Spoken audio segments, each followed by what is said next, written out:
Hello everyone, and welcome to another video where today I'm gonna be showcasing something pretty interesting.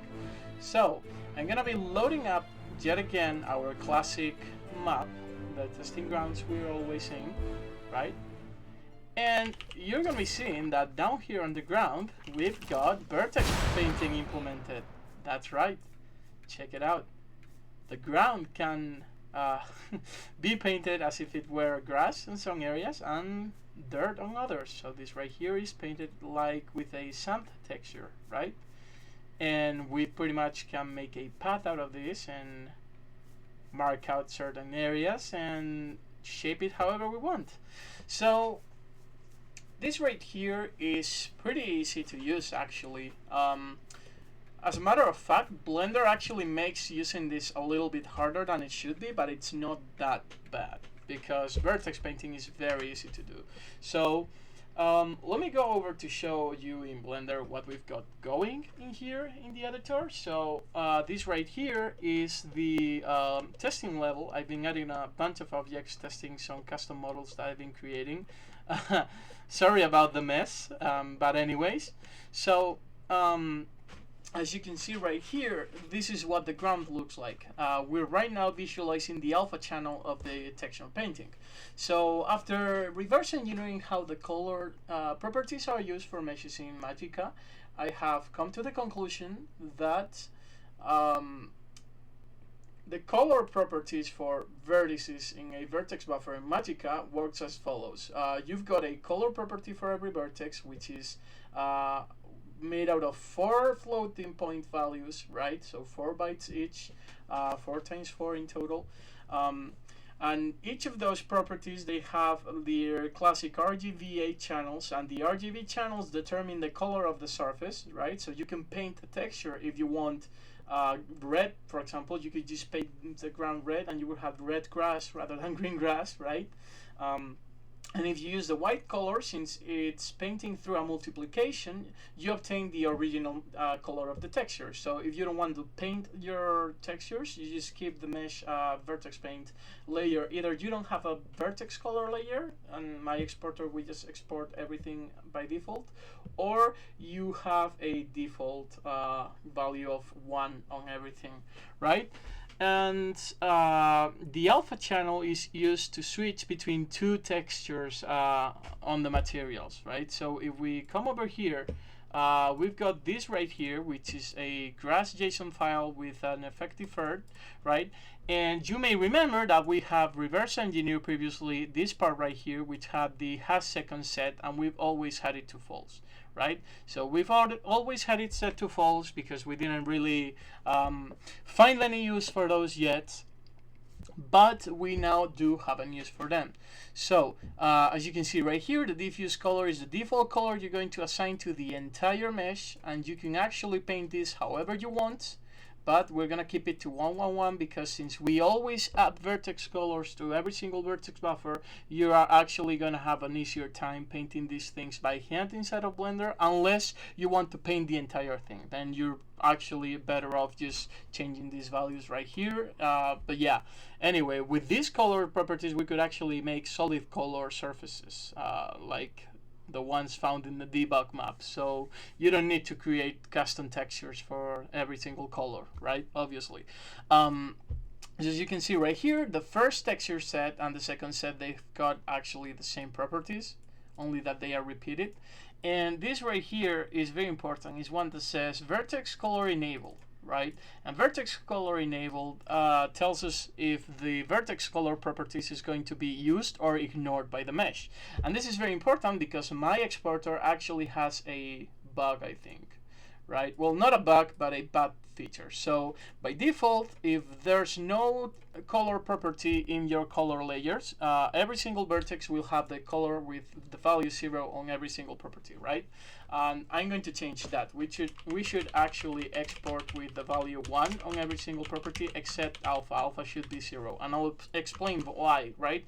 So since these are RGBA colors with floating point values, they go from 0 to 1, 0 being black and 1 being white, basically from 0% to 100% color intensity on that channel, right?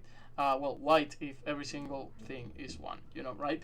Anyway, the point being that if we come over here again, right, and we disable vertex color, which is what I have on the rest of the textures, right? As of now, internally my meshes do have, when exported under vertex buffer, the values 0, 0, 0, 0, which should make my entire mesh black, but most of them actually have disabled vertex color. This is the only texture or material effect file that I have with enabled vertex color, so that's important to have into account when you're actually working on making, you know, your custom materials.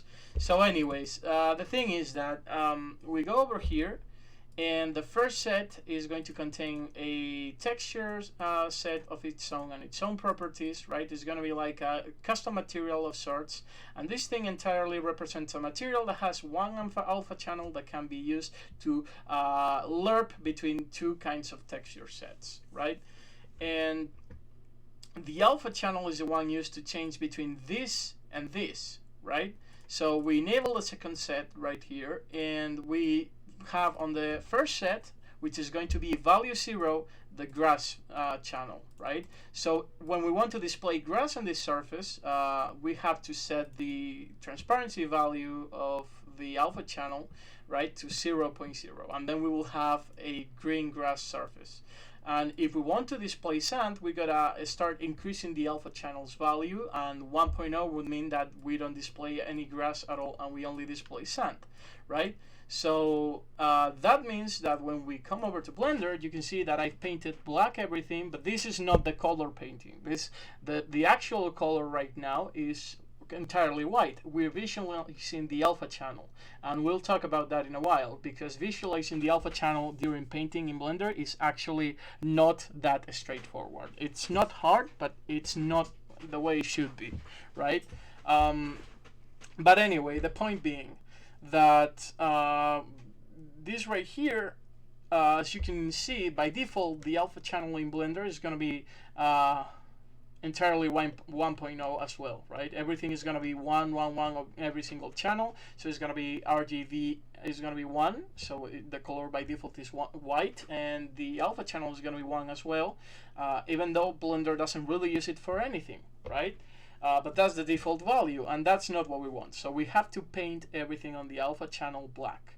That way, we're going to set everything to 0, and that way we can actually set the display of our surface to be the default texture of the first one we have. Either that, or you can just switch them out and have on 0, you know, the sand texture, and on 1 the grass. Like the point is that you can set this up however the fuck you want. It's just that you're going to be lerping between whatever you set on 0 and whatever you set on 1. So the first layer is going to be layer 0, which corresponds to alpha value 0, and the second layer is going to be the layer that corresponds to alpha value 1. So you can set it up however you want, but in my case, I said that alpha 0 is going to be the grass, and alpha 1 is going to be the sand, and anything in between is going to lerp between both texture sets, right? So, as you can see, I painted this part in white, which is alpha 1, and that's why we've got ground right there. And we could go over here, for example, and say, okay, I'm going to be painting this entire section to have some ground going on, so that we've got a main road of sand going up to this tower around here, right? And just paint around a little bit. And we could even make a few paths going on to the houses. Maybe, yeah. And that's it, right? I painted this in a way that it would more or less look like it's got some little road going on, right? And we would visualize this with a sand material going on, and the black part would be grass. Now the thing is that this is not usually how you're going to be painting vertices in Blender. By the way, speaking of painting vertices, obviously since this is vertex related data, you need to have a higher poly mesh for this. So depending on how much data you want to encode, you're going to have to increase or decrease the amount of polygons in your surface, right? So yeah, this is good enough. Like, it's not even that high poly, to be honest. Pretty high poly for a ground like that, I guess, but For a terrain mesh, this is pretty reasonable, right? And you can use it in any surface that you want. And you could even just paint, if this were like it was before, which was just two triangles that were giant triangles, you could just go ahead and paint one vertex and one entire half in diagonal of this surface will be painted, right? But we don't want that, or at least I don't want that. I think this would look much better, right? So anyways, if we go ahead and create a new surface so that we can visualize what I want to explain, right? This thing right here, let's subdivide it a few times. We can go over here and we can see that there is no color attribute. If there is no color attribute on the data of this object, then my exporter add-on will automatically generate custom data, which will be the value that we set before, which was 0000. Now I change it to be 1110, right? Because I think it's a far better default value, right? So I'm going to be changing it to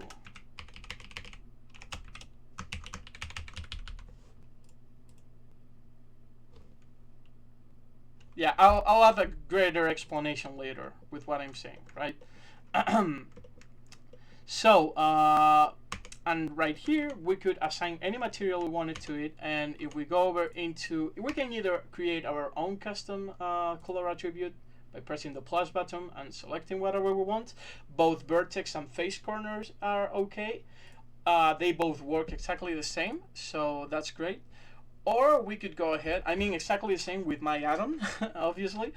They have their differences, but they actually encode the information in a way that I can extract it homogeneously, and it will work no matter which one of those you use, unless I miss something and I've got a bug that I don't know about.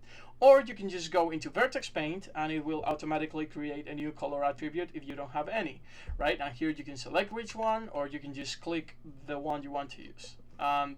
When you start painting, you're gonna pick which color you want to paint off, and by default everything is painted white, and you can put on top of this, but it's already painted white, right? So this means that by default, if we enable vertex color on our effect, this surface right here will display the texture as is without any problems, because the vertex color is entirely white. So anything multiplied times white, which is value number 1, it would give us back the same value as before. So this would display the texture normally, right? And if we paint it black, we're gonna actually display the texture as black, right? So we can come over here. Why is this not painting? Vertex paint. Hello? What is going on? Something's failing for some reason. I don't know what is going on. This should be working actually, but I'm not sure why it's failing to do what I tell it to. What if we go over here? Vertex paint. What the fuck? I think I may have broken something. This was working just a while ago. What the fuck?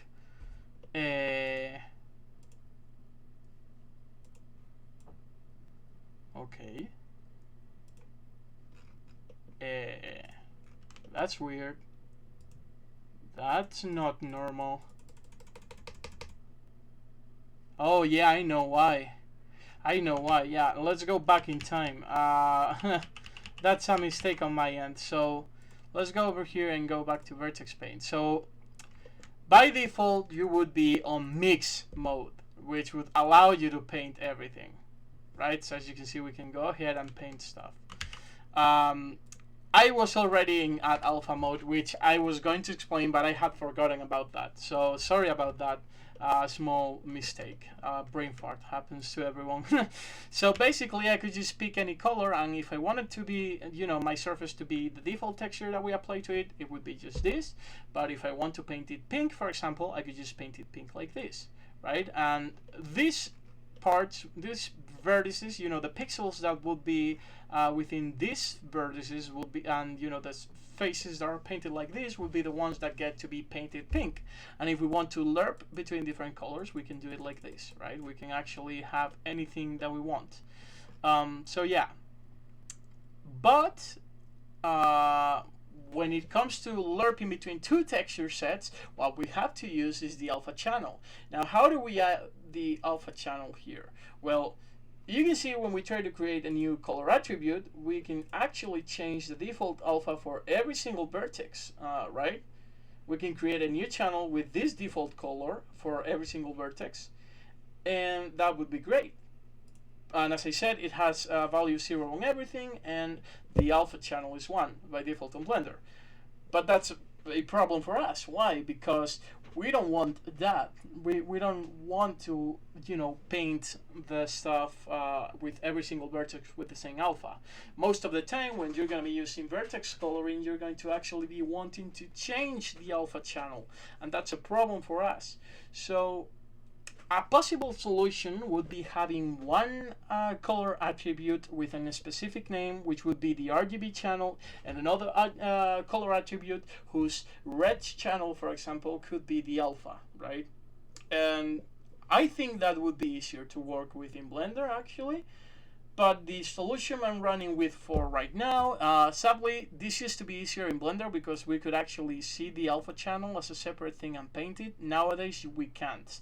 But we can add and erase alpha, right? So the solution for now is go to add alpha, right? And once we're inside of add alpha, we can go ahead to our mesh and add a material to it. So this new material, we're going to go over to the shading tab, and we're going to change its code a little bit. We're going to add some nodes, and what we can do is pick a color attribute node and pick the alpha and put it into base color. And now here, what we're visualizing is the alpha channel. And if we use add alpha, nothing changes because we're seeing it white. It's already alpha 1.0, right? So that means it would be displaying the second texture set. So we won't erase alpha, and we are painting it black. And now we can see that this would be displaying the first channel, right? So yeah, that's pretty good for anyone who's just from the point of view of an artist trying to get something to look good.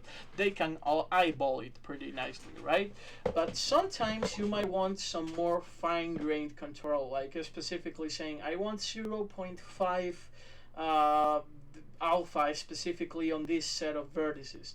Well, with the current system, we can't do that, and sadly that's a fault of Blender. Like, that is literally one really bad design choice on Blender's end, and I don't know why they did it like that, but yeah. And if we use, again, alpha add, we can go ahead and paint the surface again. So this would be texture set once more. So yeah, it's kind of sad. I don't know why the fuck they did it like this, and they didn't allow that, but a possible solution, as I said, would be having the red channel be the one determining the alpha for another texture set, and rather than having only one, we would check out two color sets, right? And we will have one for the RGB and another for the alpha, and that's it, right? Like, that's literally all there is to it. So it's kind of sad, but it is what it is, right? So for now, we're gonna roll with this because it's a good enough solution. But I think I'm going to modify it because from the point of view of an user, it's a fucking bitch to use. But one property that this system has that is really good is the fact that the moment you do any vertex painting, you're going to always be guaranteed to have one, color attribute at least. It's going to be automatically generated. And it always picks the first one on this list. So you can easily reorder them and, easily point to MagickCow which one of these you want to use for the export. But it's sad because we can't exactly configure this stuff like that. But yeah, at the end of the day, it might actually be a little bit easier to configure stuff by having multiple layers and then picking which one of them you want, or having a specific name. So for example, a layer named color and another name mask or alpha or something like that, right? Or whatever. I don't entirely like any of the solutions.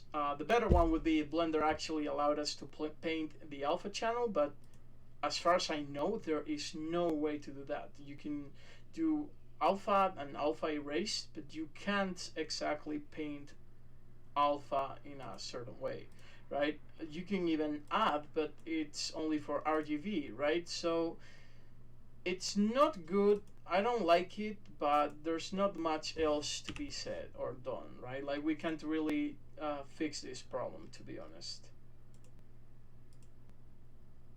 So yeah, if anyone knows how to actually, make the alpha blending work um, with the default settings without having to make a custom node based material, then I would really appreciate it if they could tell me. But I've been searching online for a long time now, and I'm pretty sure that you can't.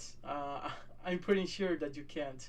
Maybe I'm wrong. Hopefully, I'm wrong, right? But I think that you cannot do that. And it's sad because, I mean, I don't really mind. For 90% of applications, this is just fine. But if you want more fine grained control of what exact alpha value you've got somewhere, it's gonna be a bitch to work with this.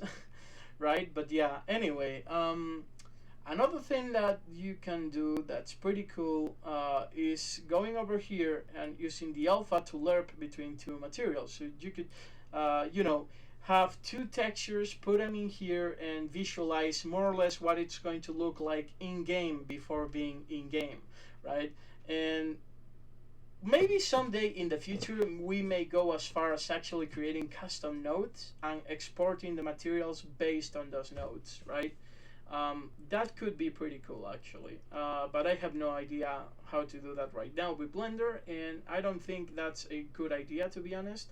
I like the JSON file approach because we can more easily share JSON files and read them from the system. But yeah, we'll see what comes out of this in the future. So yeah, thanks for watching, and I'll be back in the next video with more updates regarding changes to the exporter. For now, this seems like a pretty good enough solution for vertex coloring, so I think my job here is done.